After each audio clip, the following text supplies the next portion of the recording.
Well, what helped me really do that was just watching him continue to take care of us through all of that. Yeah. I mean, we were not getting finances, but he was faithful.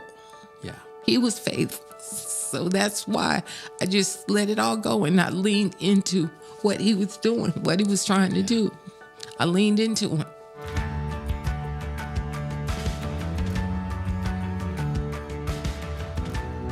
Welcome back to Iron Sharpens Iron. And today I have my friend Vernessa with us, and we're going to talk about your journey, and God's been doing some cool things. I mean, through all your life, but we're just going to look at like the last 2 years or whatever, and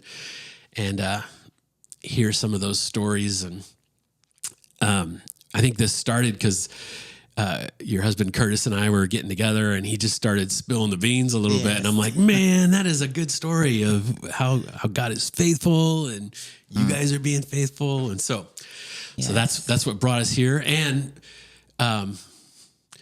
like most people that sit in that chair, this is not your favorite thing to tell your story, especially in front of a camera. So I'm really grateful for you to be here, and looking forward to this. This is going to be good. And so let's dive into it, and kind of just so everybody knows what you're talking about. Tell us about just the business side of things. It's like, you started a business, and what is that? And then we'll kind of backtrack and go, okay, where was God doing some stuff? And well, my business is a non-emergency transportation service where I service people that have challenges trying to get to where they need to for doctor's appointments and therapy and dialysis, just anything that's non-emergency. So yes, that's my service and my ministry. Yeah. And so you don't have an entrepreneurial background, right? Nope. Yeah. Do not. So there's some risk there. Yes. Heavy financial investment. Heavy. And so there's obviously risk there. And even just a piece of, it's not like this, you just had this passion. You felt like, tell me what brought you to this, because God was working in this. Yes. So let's give me a little bit of that story. Okay. Well, for the last couple years, I've been servicing people in different ways, different types of services. And the last service that I did was it was really kind of bearing on me. And I just asked the Lord to just help me to continue to serve people in a different way. Just show me something. And he gave me this business and a vision. He just told me that there's a need in this area. So I looked into it, did a lot of research, and here I am. Yeah. So tell me to that. Tell me more about, like, okay, God gave you this, because there's a conversation. I remember either you or Curtis was telling me, it was like, all right, so I think this is what God wants me to do. And everybody's like, wait, what? And, and it's like, tell me about that process. Like, what was it like for you to hear from God, for him to answer that prayer? And then what kind of journey was that for you Okay. Well, he, like I said, he gave it to me in a dream to serve people in this capacity, because I saw the need, and he gave that to me. And like I said, I was just contemplating and researching it, but still contemplating, like, Lord, I don't know anything about this. I have no idea of what I'm doing, what I would be doing. And I actually reached out to, I think it was Benedict's Women. They help women that are trying to do their businesses.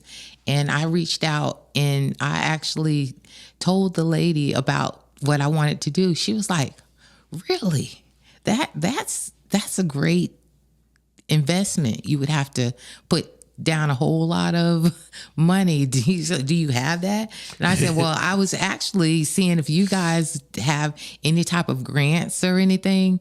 She was like, well, they do have grants, but most of them are food services for those. I was like, oh, okay. And she says, well, if you research more, there are people that do like angel silent investments. Okay. And I looked into that, and it was a whole lot of red tape. So I just said, no, I don't know. So that's where my faith really kicked in. Yeah. It's like, Lord, if this is what you want me to do, show me what I need to do. Because I have no idea. Yeah. No idea. So me and Kurt, we really sat down and we talked. We talked about it. We prayed about it. What was his first response? Like, how did like God's working with you in this, and so what did that look like? Well, when I woke up out of that dream and I told him about it, he was like, "Word, baby girl, yes." He was so excited. He was like, "This is what I'm talking about. The Lord wants to use us in a mighty way. He wants to use us, and this is a great opportunity to reach out and you meet people, to pray with them, to hear their stories. You can share some of your stories, and it would be just great. That's great." And I'm all in. So I didn't have any kickback with him, of course. So I was getting more excited. It just turned my whole frown into a smile because he was so excited about it. So, yeah. So after that, I'm sorry. That's all right. I always get emotional. We keep tissues on hand when I tell the story. Yeah. But yeah, once we got to that point, we actually sat down and wrote down everything that we would have to do, and of course, saturating it in prayer. Yeah. Of course, how we're going to do it, we can write it down, but the Lord says to write your prayers down and make them plain. So we did that, and I made a vision board. I cut out some pictures of vans and put it on the board, and this is where I want to be, and at this time, and I just did a lot. Yeah. Preparing before I even invested any monies or anything. So I got the green light from the Lord to just, go fill out the application for the state and see, So I did that, and supposed to take like 3 to 4 months, I got everything except in a month. So I said, "Oh, okay, thank you, Lord. I'm rolling now. We're rolling." Right. So in a positive way. So after we got all of that done, and we were keeping it tight to the chest at first because we didn't want, failures. And that wasn't really fully trusting the Lord. But then I said, I need my prayer warriors. So I told the church to pray for me because we are in this step. So people came around and rallied around us, and they prayed for things to happen and move in a positive way swiftly. So the next step after getting all of that done, we had to then try to get everything done with motive care. And that was a big challenge within itself.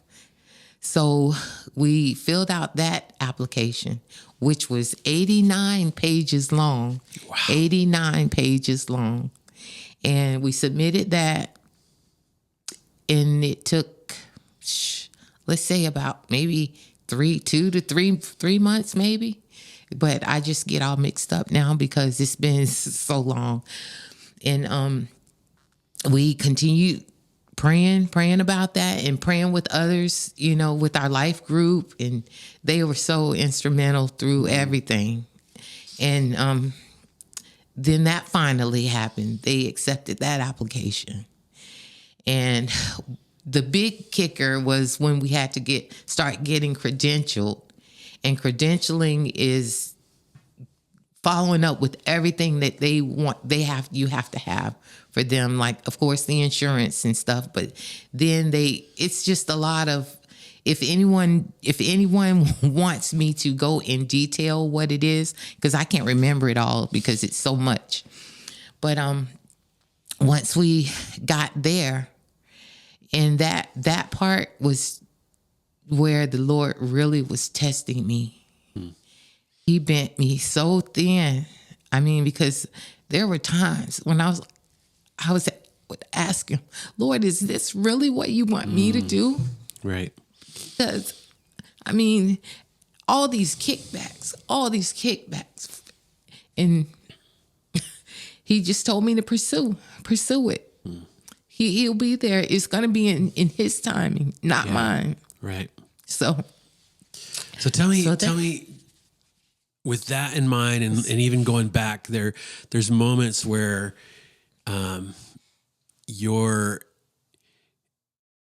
obedience, your faith was tested, and you guys, and then even just how you engaged and bathed everything in prayer. And it's like, what does that look like for you? Because these are the pieces that it's like, when God calls anybody, this is what's going to happen. And so it's like, what prepared you and laid the groundwork for you guys to walk faithfully in that? And even just in your soul, it's like, how did you wrestle with, okay, yes, I'm going to do this. God is calling me to do, like, describe that piece for me.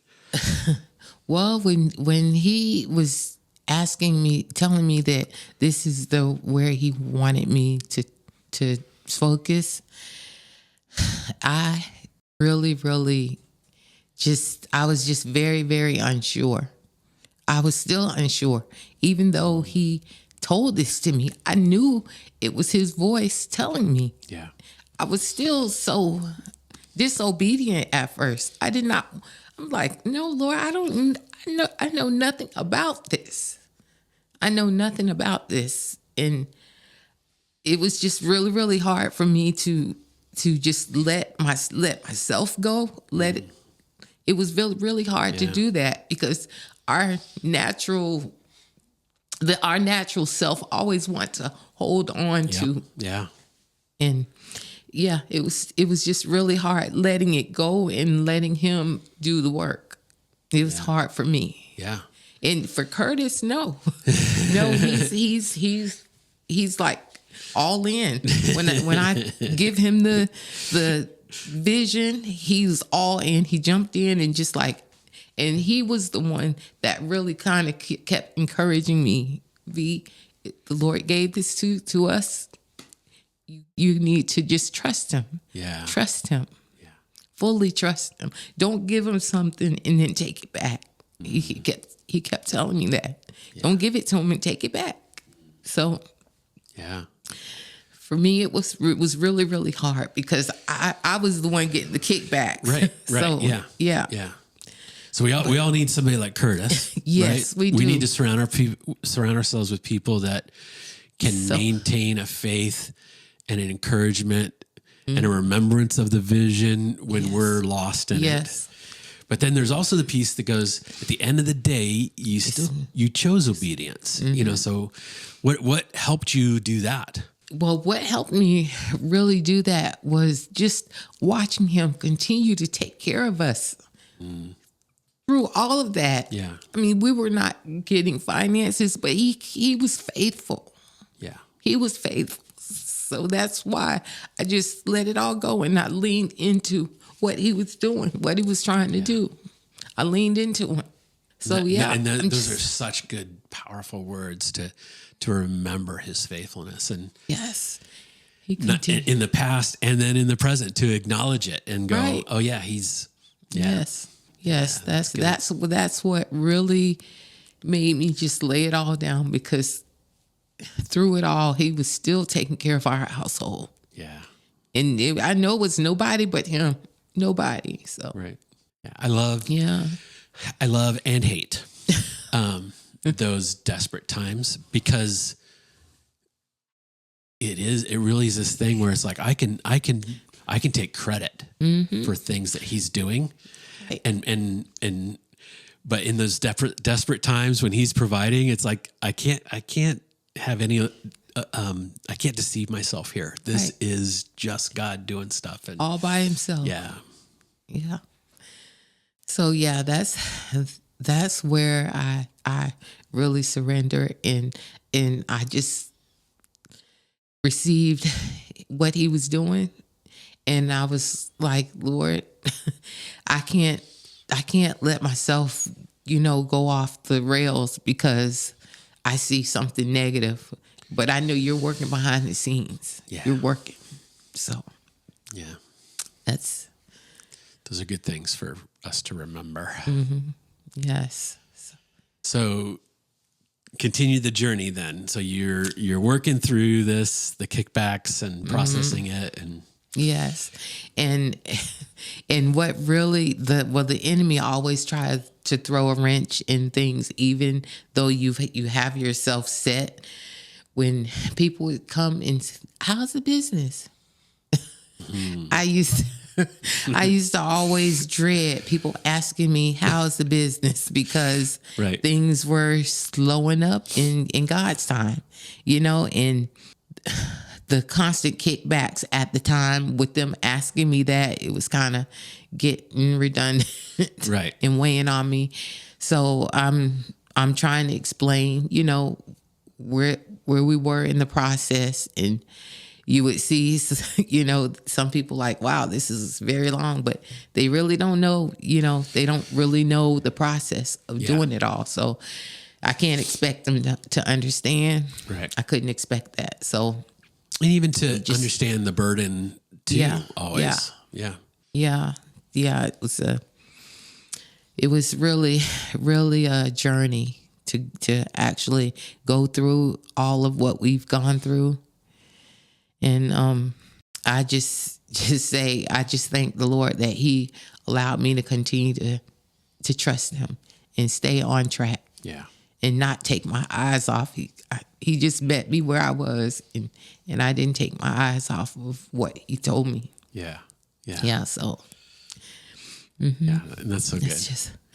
And then, so where are you at now in the process? Well, the process, we are here. We are serving our community, and we are meeting different types of people, in different journeys they're in. Some of them don't know the Lord at all, that they are still willing to allow prayer, even though as soon as they get out of my van, they're going to start cursing and all of the other things, but they do receive prayer. Yeah. So for the value of people watching, they haven't heard our story. Like, we've had conversations, so I know exactly what you're talking about, but there's a part of this where this was not just God's vision for you to have a financial thing. This is ministry for you. Right. So your business is a missionary adventure. And so what does that kind of walk us through? Like, how do you incorporate your faith into what you do? Like, and even in that, you tell some stories of how God's using you in this. Okay. Well, first of all, I have 89.7 blaring when they get in. So they kind of know right there when they hear all the inspirational songs and a lot of times people will grasp to it because they have their relationship with the Lord, and we just go off on our nice conversations, but others they don't say a word. They get in there and just freeze and don't even open their mouth the whole trip. So what I do on my second leg when I pick them up, I just kind of try to warm them up. I'm like, okay, so how, I ask them about their family and about, do they have kids? Are they married? Just trying, just a regular conversation. Get to know somebody. Yes, just getting to know them. And then once I drop them off, we've established that. But when I pick them up the next time, if I get them again, they remember the conversation. So we kind of get a little deeper. And some of them tell me that, well, I used to go to church when I was younger. I used to go, and my mom used to take us, but I just got away from it because I don't know. I just don't feel that that's me. They might say something like that. I was like, well, what do you mean? But that's not you. Well, it's it's just not something that I just choose to do. I was like, okay, I said, so if you don't choose to do that, how do you think you're waking up every morning? For instance, who do you think wake you up? He's like, well, sometimes it's my alarm clock. Sometimes I just wake up I'm like, no, honey, no, it's not your alarm clock. It's not anything like that. It's God waking you up, because you can't depend on something that man made. You can't. So we just kind of go into, it gets a little deeper, just different conversations. Some of them receive it. Yeah, well, I understand. Then some of them, of course, don't. But you have to take it for what it's worth and just move on. Yeah. And so everyone that steps into your van is somebody that you're intentionally, I am not just driving them point A to point B. Right. It's like, I want to get to know them. Yes. And you want them to get to know you. And part of that is your faith. And so you go there, you have conversations and like, even as you talk about that one conversation, it's like, oh, this just isn't who I am. Yeah. I think sometimes people say that as the closer of a conversation. To go, yeah, okay, we're done talking about this. And you're like, so wait, how does that, like, you're not okay with that. You're just like, let's keep having this conversation. And like, what has it been like to get to know some of these folks deeper, and like, what are some of those stories where it's like you've had some significant impact in some people's lives? And well, there's one gentleman that I have a standing order with. I take him 3 days a week ever since I started in April. Mr. Jim, he's an older guy that, I just love him. He knows the Lord, and he just tells me a lot of different things of, how he came to know the Lord. He came to know when he was very, very young, and his parents always kind of sowed into him and his siblings. And of course, he drifted off as a 21-year-old, and he came back to know the Lord. He met his wife, and she actually brought him back in. And he just tells me a lot of different stories about, his journey and how he was out there and how the Lord just kept him. He kept him safe and brought him back in. And he says that the way he is now with the dialysis, and he says he knows that that's a lot of his wrongdoings, of things that he's done along the way to make him be in that predicament. So he just really just shares just a lot of little, older stories of him coming up and everything. And I share with him, and we actually pray together. Some days he goes in, he's like, I don't want to go in here today because I know that I'm going to get stuck in 6 or 7 times. Yeah. And so I'll pray for him when he goes in. And then that particular day when I pick him up, he's out early because everything went great. Everything went great. So yeah, that's a guy that I really enjoy serving him. And there was one other time that when I was in the Camden area, I always stop at this Dollar Tree store in between my rides. And there's this gentleman that works there. He would come out and bring his cardboard and put it in the dumpster. And he'll always look at the van and see the services on there. And he says, he'll come to my window. You're doing a really good thing. This is a good thing here, serving these people. We need this. And he goes back into the store. And I think I went back in like 2 days later, and he saw me walk in the door. He said, honey, can I pray for you? Mm-hmm. I was like, sure, you can pray for me. And the store was full. He prayed for me. And the people just stopped. They stopped in the store. And after that prayer, everybody just was in agreement. And they were just like, hallelujah. I mean, they were just, it was like awesome. We were having a church right there. Little revival at Dollar Store. Yes, the Dollar Tree. So I'm just grateful that I have people looking after me as well. Yeah. So that was just really great. Yeah. And you with like the clientele that you're serving, it's like sometimes you're going to become like their only family, their only outlet. Yes. Yeah. Because one of the older ladies, I think I sent a email and asking people to pray because she left the world. She expired, but she asked me to be her caregiver.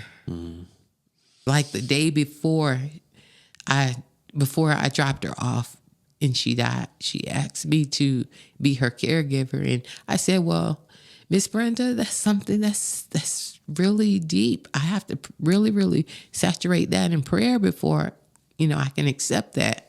So she says, okay, Nessa. She goes, okay, Nessa, just do that. Ask the Lord. And before I can even, I knew the Lord knew that was a lot. That would be a lot on me if I was to accept that. So he took her. Yeah. I feel like and you've shared that story before, but I feel like he was like, I'm going to be her caregiver. Yes. Yeah, that's it. He's the only one that could do it. So, yeah. And I still think about her. Yeah. And because that's the process, that also, I feel like that motivates you too, to go be bold. It's like, I don't know how much time I have with these folks. Yes. Yeah. That's it. That's why you have to just take every moment that you're with them. You don't know, because I did not know that was going to be my last time seeing her. Right. So you don't know. And and they tell you with motive care, don't get attached to these people, but how can you not? How can you not? Yeah. So. Yeah. Which, I mean, there's a side of that where you go, okay, there's a personal protectiveness, yes. but that's, if it's just a business, then yeah, but it's not just a business. No, it's not. Yeah. It's not. And that's the thing. Some of them you don't get attached to because your spirit is just, and others, it's just like I can't explain it. Even little kids that I carry back and forth, I just get attached. Yeah. And they get attached to me.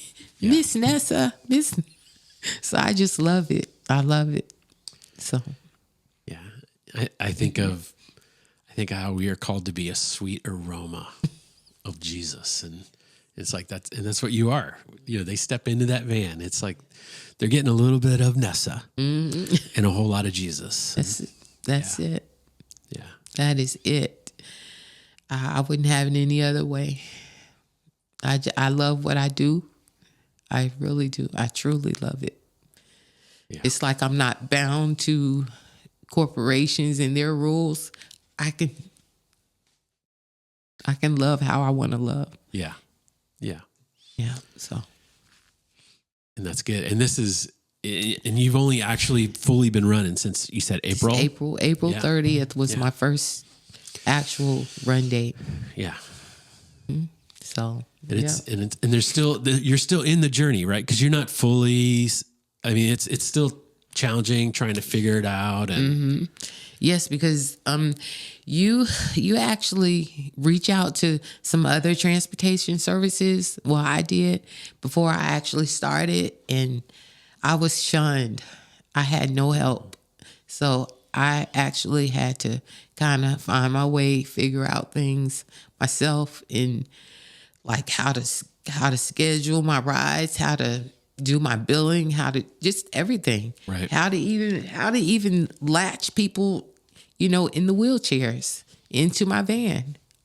I had to, research and do all of that. So because they did not want to help. Yeah. They didn't want to help at all. So, but that's okay, because the Lord showed me. He showed me where to look, how to find the information, but that's the great thing. On the other end of the phone, there were people that were willing to help me.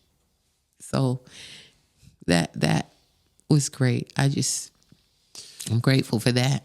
Yeah, there really is a thing when God creates a vision, He is gonna provide to make it happen. That's right. But in that, there's going to be periods of waiting. There's going to be periods of testing. There's going to be, because it's in the waiting and in the testing that God does His best work in growing us. That's right. That's exactly it. And He, like I said, when I first started and I had these people in wheelchairs, the patience of the people that I was actually scrapping in. I didn't really know exactly what I was doing, but they were so patient. They was like, "Oh, you're fine, hon. You're fine. We got this." They were just. That's what I was so grateful for. That He allowed me to be with some great people. Yeah. So what are for me? There's so many takeaways in this story, but it's like, what advice would you give to somebody that's feeling called by God to take a risk? Even in a kind of risk, even that's like, not just like sometimes we go, oh, the risk is I'm going to share Jesus with my neighbor. And there's a risk there, but you guys were risking everything, because this is a financial risk, an investment risk. And so what kind of encouragement would you give? Yeah, well, that would be my first question. I got more. Okay, well, if the Lord, if you know in your heart that the Lord called you to do this, just let go. Yeah. Let go and trust Him that He's going to bring you to whatever He called you to. I just let go. It took me a minute to do that, but when I did, He started flowing. How does that in this area, God using you, teaching you how to let go, how does that affected other areas of your life that aren't directly tied to this? Actually, in a positive way, I believe that He's allowed me to learn patience throughout everything, because I was like, I'm here. I want it now. I want, Right. But he has allowed me to kind of humble myself. It's very humbling when you truly let go and let God do it. Yeah. Yeah. So, that's where I am right now. He's still, I'm still being tested with my patience, but for the most part, he's really working on me. Yeah. In that area. I'm grateful for that. Yeah. And so the other thing I take away and I admire you guys for is just this passion for this to be a ministry, even though it's a business and a business that you need to financially be viable as a family. But it is first and most a ministry. And how do you how do you nourish that? How do you have that approach? Because I would imagine the need and the desire for the business to succeed can easily mess with that if you don't guard it. Mm-hmm. What does that look like for you? Well, really, we just really have to, just me and him together, we just really have to have like the understanding that it's not going to be, it's not going to be easy every day. Your rides are not going to, look like, you're not going to be prosperous every day. Because some days I have like one ride, $60 a day. And that right there is where we really, really have to trust the Lord that He's going to, provide. But us coming together collectively, we always tend to just saturate it in prayer and just keep keep it moving. We keep looking forward. We can't look back. We just have to continue to come and that together. $60 ride, that's a disappointing day financially. Yeah. $60 day, but that ride could be immensely beneficial, relationally, spiritually. Right. Exactly. Yeah. So that's why I just go every day take every day as it comes. Yeah. Because again, the word says, don't worry about tomorrow. We worry about today, right now. Yeah. So with us both, that's what we do. We just continue to take it as it comes. Yeah. Yeah.